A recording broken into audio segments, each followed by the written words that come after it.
Welcome to the Rosenfeld Review.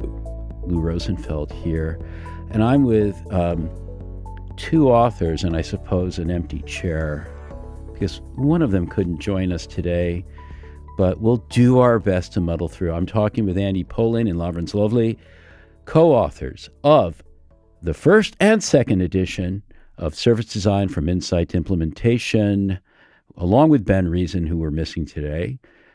Gentlemen, welcome to the Rosenfeld Review. Hi, Lou. Thanks for having us. Thank you, Lou. Great to see you. We want to talk about service design, both the book and the practice.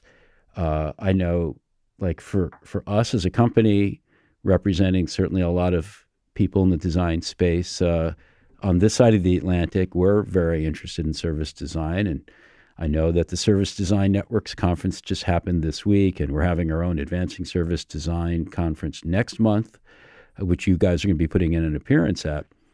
But the book has been with us since, what year did the first edition come out? It's 11 years ago now?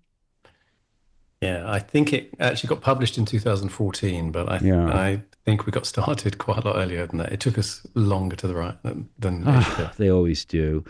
But there's been some changes. From a publishing perspective, we definitely wanted to come out with the second edition because A, it'd been 10-ish years. B, it's been a very successful book. I always refer to it as one of our classics. And C, my sense from my perspective, being not a service designer, I see it's changed a lot. And I suspected that you thought so too. And let's talk about that. There's why did we need a second edition of your book? Can I jump in, Andy? I think you gave us a really difficult challenge, Lou, because one of the first things you said, I think it's a good idea to write the second edition, but you have to remember, you cannot write a new book. It's a second edition. Now, a lot has changed in the field since the early 2010s till now, and we thought it was a real challenge how to navigate not writing a new book while also keep what was relevant and get rid of what's not exciting and new anymore, and add what's become relevant since the first edition came. And it's hard to do that, right? I mean, like when you're looking at your own writing, it's like that horrible feeling in a way of like finding a term paper you wrote back in university and looking at it and go, oh my God, I wrote this. Let me just shred it. Did you have any of that feeling along the way? No, the thing I did have was if you've ever had a wall that's got a mark on it and you think, oh, I better touch that up, and then you kind of go, oh, I'm going to have to paint around that a little bit more to blend it in. Then you go, oh, so that doesn't work. I'm going to have to paint the whole wall.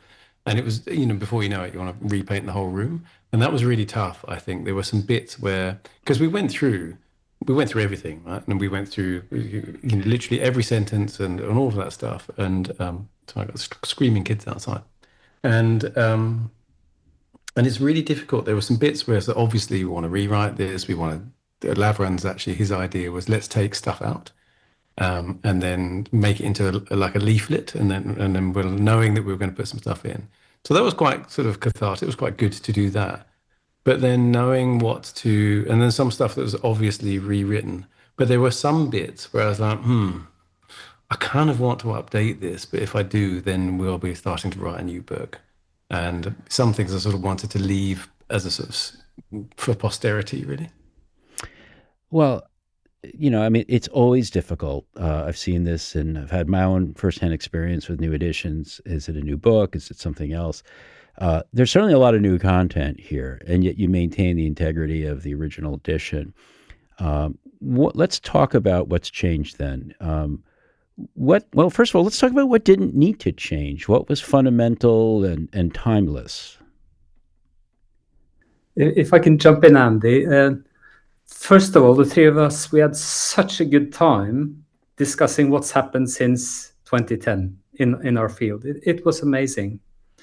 And from my point of view, the core principles of service design are incredibly strong. So we had to make them clearer. Things like services happen over time. Services are intangible. All those things that make you see a particular lens. Then a lot of the tools and methods from the first edition, we had to take out because they're not relevant anymore. We were discussing whether our insights chapter needed to be there, given that there's so much great books written on the topic since then, on Rosenfeld, of course, and maybe other places. We added a chapter on the organization and how you can use service design for organizational change. So those are some of the examples, and I'm sure Andy has some he would like to add. Yeah, the methods thing was interesting actually, because we were sort of looking at what had sort of become mainstream and what had got lost. And because it coincided with the sort of rise and, I don't want to say fall, but the kind of rise and absorption, if you like, of design thinking, a lot of the kind of human-centered design methods that were in the book, which were relatively new at the time, to at least to businesses, now are sort of really commonplace. So that was the idea of taking some of that out, because we sort of didn't really need to tell people how to do some of those things. So we focused on the ones that were very service design specific, that actually connect to the stuff, the mindset and the lens that Lavrans was talking about, looking at kind of ecosystems and thinking that front stage and backstage is a really important thing. And so all of that, remained intact. And actually one of the things that Lavrans just said about, the sort of fundamental mindset and principles, we felt they had got a little bit lost, partly because of that rise of design thinking and all that kind of method stuff. And so we wanted to keep that in there and sort of bring it to the fore a little bit. And the thing, I guess the two bigger changes were, well, three actually. One, there's a whole bunch of new case studies in there. So that's the nicest thing is 10. Well, I'm pretty sure we started talking about writing it in like 2011. So, those 14, 15 years ago, there was quite a lot of, service design had been around for a bit, but there was quite a lot of, this is what we think service design could do. And we've got some initial case studies that give us a sense of that. And now we're able to look over not just, live work stuff and stuff that I've worked on, but the whole industry has grown a lot. So there's all this evidence out there, all of these case studies out there. And that was really great to be able to include some of that stuff. And then... Well, before you go on, just on case studies, did you feel that the case study settings were dramatically different? Not just insurance companies, but... Yeah, services are services. So there's some obvious ones in sort of like there was public services, government stuff. We've got the Norwegian police case study in there and things like that. But all the classic things of telcos and insurance companies and utilities and all those sort of classic services are still very strong. And obviously a sort of natural fit. And the biggest place where I'd say service design has really flourished is actually in government services and public services. Also in the US up until recently. And so that's really great to be able to look at that stuff, because you can make a much better case for the kind of metrics around it and measuring the impact and all of those things. So that was really, really great. The two bits that we changed quite a lot were, there's a new chapter on organizational change that Lavrans mentioned.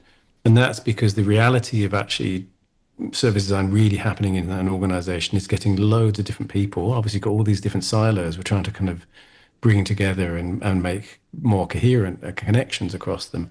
That involves human beings. That involves people aligning around a kind of common way of thinking about things and so forth. And so a lot of service design is organizational change. And obviously you can't rely on agencies forever. So when it goes really well, that sort of way of thinking gets absorbed inside the organization. And again, so a whole chapter on organizational change was kind of like the missing chapter, I would say, in the first edition. And then the last chapter, which was about the challenges for service design, we had sort of, economic, social, and environmental, sustainable. And we'd sort of talked about those. And I'd say the first edition was a little bit like, service designers are going to make the world a better place. And, if only everyone made us the emperor of the world, everything would be great.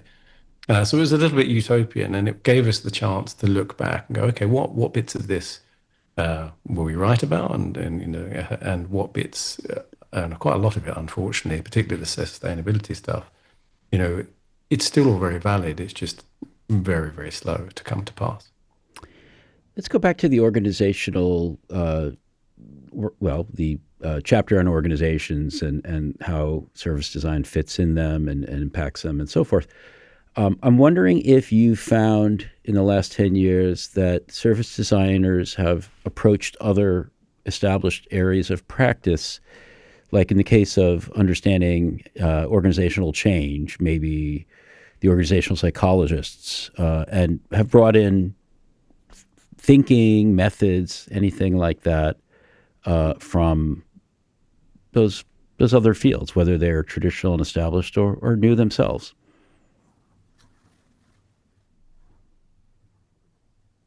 I think that, human-centered design and IDEO, really, like Bill Moggridge, he was the first person to bring psychologists and ethnographers into the design studio. Right? And obviously some of those people had been around in organizations for a while. I think there's been lots of experiments with hierarchy over those last sort of 10, 15 years and different structures of organizations. I still think a lot of the fundamentals remain the same. And in some respects, it was a bit of a blind spot, I think, for design in general in the org, where design seems to be a self-evidently good thing to designers. And I think we have often set ourselves up in kind of opposition to the business. Why the business should get out of the way and let us do this properly. Why don't they? Everything would be great if we did. And that doesn't really recognize that a large chunk of the work is the politics. And I mean politics in the proper sense. I watched a video actually today of Barack Obama talking about saying, there's the easy way, which is to just shout about the stuff, and then there's the difficult way, which is to lobby and get alignment and make changes in the law and stuff. That's what I mean by that kind of politics. That really does involve understanding people, understanding the human beings in the organization and why they might resist change and doing things differently, and why they might be right sometimes too. Right? Hey, Lou, are we okay to talk about something, bits of the first edition that turned out to be quite crappy, that we had to rewrite? Well, I'm going to cut you off right there, but I think that's actually a really great moment to have a quick break, everyone. You listen to the Rosenfeld Review. We're talking with Lavrans Løvlie and Andy Polaine about the second edition of their classic book, Service Design from Insight to Implementation. We'll be right back, and maybe we will talk about the crap. Maybe. We'll see. Right back. Hey, everyone. Thanks for tuning in to the latest Rosenfeld Review. Really appreciate it. Before you go, I want to remind you that there's something you're going to want to check out if you haven't already. It is called the Rosenverse. Wonder how we came up with that name. It is your hub for all things UX and product design.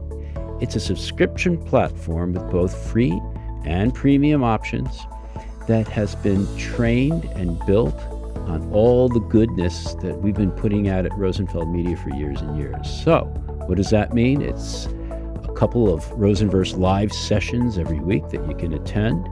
It is hundreds of those recordings and hundreds of recordings from all of our conferences going back 10 years. And you may know that we do 4 conferences a year. It's also got this great chat bot called the Rosenbot that's trained on all of that, plus our 65 and growing collection of the best books out there on user experience. It's all there. There's some great discounts as well on books and workshops and our conference tickets. Check it all out. It's all there for you. It is waiting. It's there right now. And even if you have a free tier subscription, you're going to get incredible value from the Rosenverse and the Rosenbot. Go to rosenverse.rosenfeldmedia.com. Start it today. Welcome back to the Rosenfeld Review, talking with Lavrans Løvlie and Andy Polaine. And we just had a 4-letter word right before the break. Lavrans asked if he could talk about the crap in the book. That there's no crap in our books, but okay, hold on a second. How about this? We'll talk about the crap, but first, I want us to talk a little bit about another word, not a four-letter word, starts with a P, the world of product, which seems to have really emerged since the first edition came out. And service design is certainly intersecting and bumping into it. What about that world? How has it impacted what you all have been doing? So when we first started doing this, and certainly when LiveWork started their agency, so Lavrans, I think it was 2000 or 2001. 2000. Being like the seminal agency at the start of service design, if you're not familiar with it, and Ben Reason is still there. Product wasn't really a thing. Now so I would argue that the product as we know it now, also product-led organizations have emerged in the last 16 or 17 years at a push. I know loads of people went back and rewrote their resumes on LinkedIn saying, I was doing product in the 90s, but they weren't doing it in the way that I think it's talked about now. No, it has, in the last 10 years, in particular, 10, 12 years, become very, very dominant. And there's a couple of things that happen. One is, that's where the hot salaries were and the hot jobs. That's why everyone rebadged their and changed from being a UX designer and, visual designer to being a product designer. But, part of that then glommed a whole bunch of different design disciplines into one, which is kind of problematic, but perhaps a different conversation.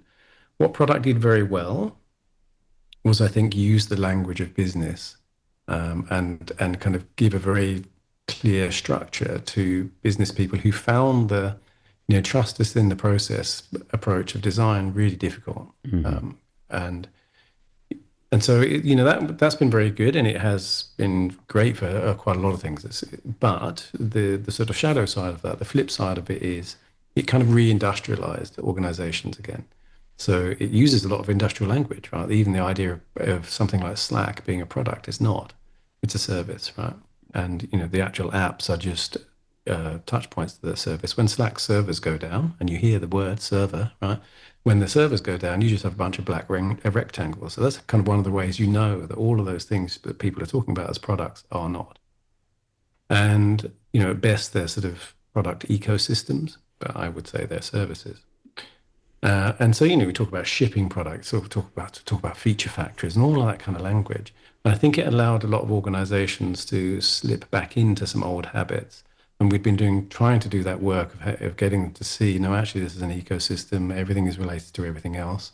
The whole company is the customer experience and all of those kinds of things. And so there's a kind of flip side of that. But it became a very kind of dominant voice. So we talk about that a little bit in the book of what that did. And one of the things it did was kind of re-silo organizations. So you have sort of feature teams. You either have sort of teams are either divided into kind of feature teams, or somewhere along the kind of process, like there's an onboarding team and then there's a growth team and all that sort of stuff. And it's really easy because of structural reasons of the way people get promoted or rewarded or whatever, for those teams to just not really talk to each other. So one of the things that I've seen, certainly in my design leadership coaching over the last 2 or 3 years, is service designers being brought in to work horizontally and trying to sort of glue the things back together. Airbnb is a really good example of this, right? Where so Brian Chesky was there looking at, I've got all these little factories running in my company. I don't really understand how my company works anymore. And so there was a big process to go through and blueprint that and really kind of understand it, and see how everything is hanging together. And it was interesting because, I had a conversation with Airbnb as part of the research of the first book to talk about that. And they were very clear back then of, well, we're a services company. And then they had sort of switched and drifted back into it. So, there's been some antagonism there.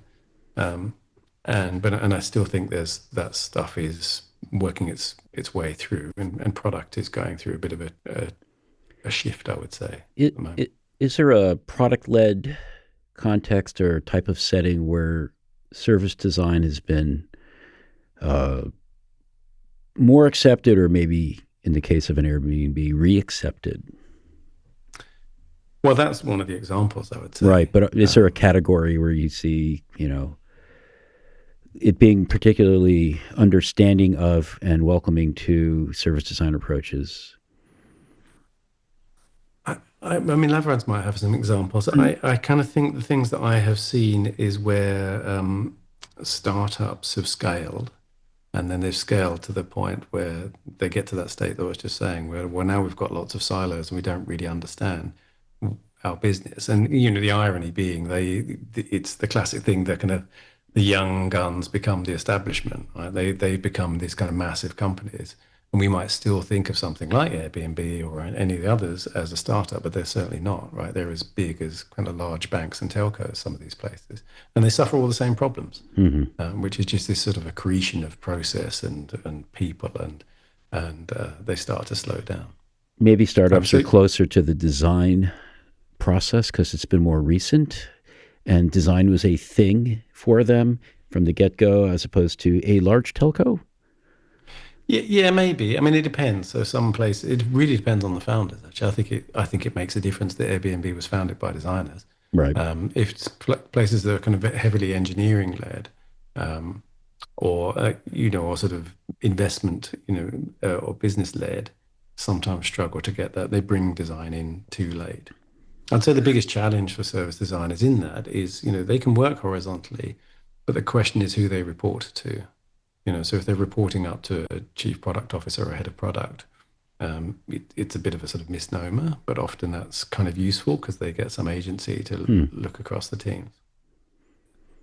If I can jump in, I think one sector where service design in its pure service form has become really strong in Europe, at least, is in the public sector. So these services that are very human-based, that have loads of human touch points delivering service and care and tax, etc. to humans, then I think that kind of classic service design approach has become really strong. And they come from an industrial mindset because they thought if we use General Motors methods to design our public services, they'll become more efficient, but it's clear that you need something that's more human oriented. Now, on the more digital side, let's say financial sector, banks, insurance companies, etc., I see it coming back. It's kind of like CX, customer experience, is a lost art that we need to take back in order to see a more whole picture in the product-oriented world. So in many of the conversations I have these days with larger companies, corporations, when I ask them, how do you understand how customers perceive your entire organization, your company, your service as a whole? They're looking at me like, no, but we did. 10 years ago we did, now we don't. So that I hope that the service approach will come back and be a companion to product, because product's done amazing things. I think in the third edition, we're going to have a better idea of how service and product will work together better. But it's not surprising that you're saying, Lavrans, that the public sector is still a great context. They're not product led typically, so that's not surprising. Okay, I promised the listeners that we would let you go on, Lavrans, about the crap that you guys took out of the first edition briefly, if we must. I'm sorry, Lou. It's basically trying to advertise for buying the second edition. All right. Well, that's a backhanded way, but we'll let it roll. Yeah.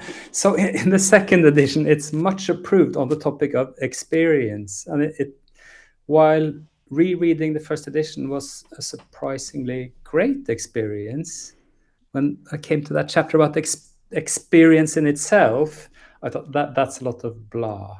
There's a lot of words here, and even I didn't quite understand what they meant.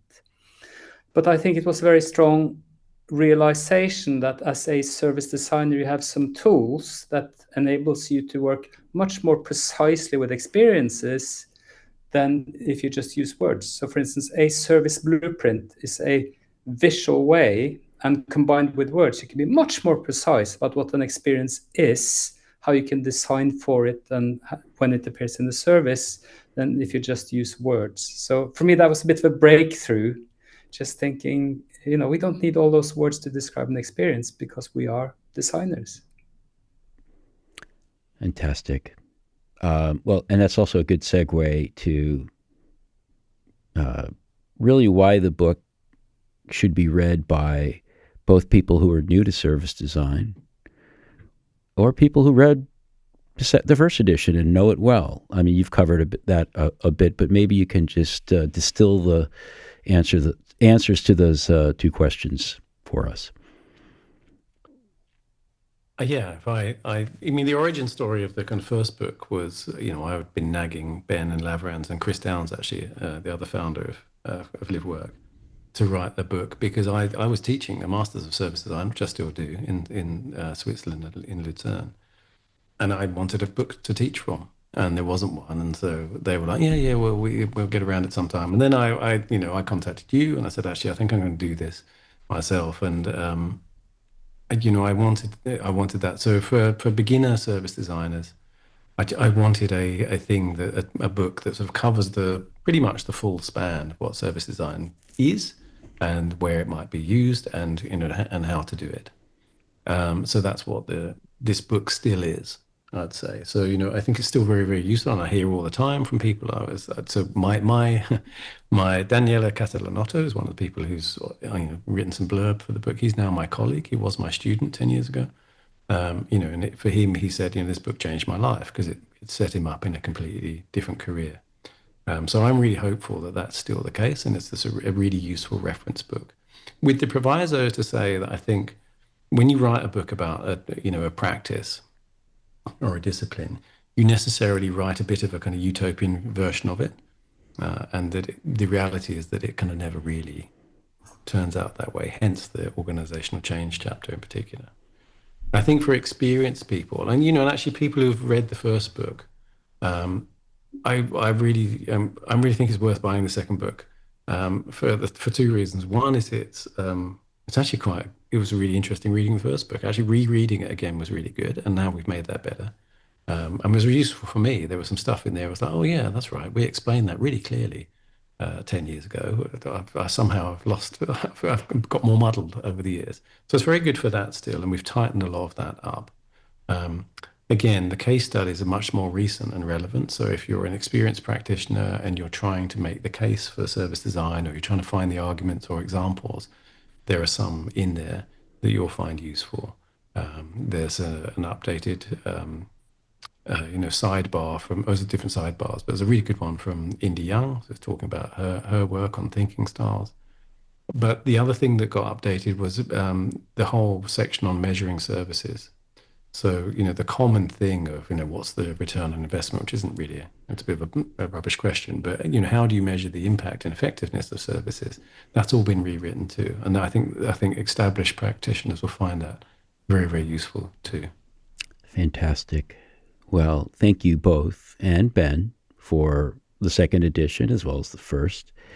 Going to make a difference for a lot of people, we hope. It just as it did for Danielle. Changed his life. Hopefully it'll change your life. Okay, before we wrap, though, in Rosenfeld review tradition, we could go on so much longer, but we are facing the clock. Did you guys bring gifts? Because our listeners have come to expect gifts. Lavrans, what's your gift for our listeners? Now, there's one book for some reason, I always come back to it. The first edition, I believe, is from 1963, and it's the Diffusion Innovation by Everett Rogers. It's basically the entire theory between the S-curve and adoption. And it's an incredibly useful book when you're going to design a service or if you work with innovation. And I find it very inspiring, Lou, because it's actually now in its fifth edition. That's excellent. Thank you for sharing that. Sometimes the gifts are the ones that are almost obvious, right? Like, oh yeah, that book has been out for a long time, and fifth edition. Yet, I'm sure a lot of people listening in haven't heard of it, and so thank you for bringing that up. And Andy. Yeah, my one is, partly it's influenced by the coaching where I'm mostly helping people have better conversations. And there's a guy called Jefferson Fisher. He's a lawyer. I first came across him on Instagram. He's on Instagram and TikTok. He's a trial lawyer, and he's just this really kind of lovely guy. And he made his following, I guess, by taking these little videos inside his pickup truck, just talking about here are sort of three ways to deal with a narcissist, or here are three ways to kind of deal with it with someone who's trying to shut you down in an argument, or who's trying to belittle you or insult you, or any of the kinds of dynamics in conversations that you have in, quite often in the workplace where you kind of struggle with. And it's called The Next Conversation. He's turned it into a book. And the subtitle is Argue Less, Talk More. And he's got really good strategies, and very memorable stuff that, three things to remember or something like that, around different sort of flavors of mostly conflict conversations or delivering bad news or things like that. And he delivers it in a really nice style. It's very human. I can recommend his TikTok or his Instagram too. But his book sort of condenses all of that, and I recommend it all the time. Wonderful. And actually, that would pair really well with a Rosenfeld publication that came out earlier this year, We Need to Talk by Joshua Graves, which takes a similar approach in a design context. Sorry, I had to put a plug in, but those are fantastic gifts. Yeah. And of course, the best gift of all is the book, the second edition. Thank you both. And thank you, Ben Reason, for writing this edition and for joining us today on the Rosenfeld Review. Great to have you. Thank you so much, Lou. Thank you, Lou. Guess what's coming up? The 9th Design Ops Summit, taking place virtually September 10th and 11th. If you are not just a design ops pro, but a research operations person, if you're interested in content operations, product operations, this 2-day conference has so much for you. It's centered on 8 meaty case studies about what people are doing in design operations, really the cutting edge stuff, best practices. But we're also going to have 2 fantastic panels and featured speakers, Doug Powell and Alni Figueroa. And of course, no Rosenfeld conference is complete without a bunch of really interesting workshops. Come check it out. We want you there. You're going to want to be there. The 2025 Design Ops Summit taking place virtually September 10th and 11th.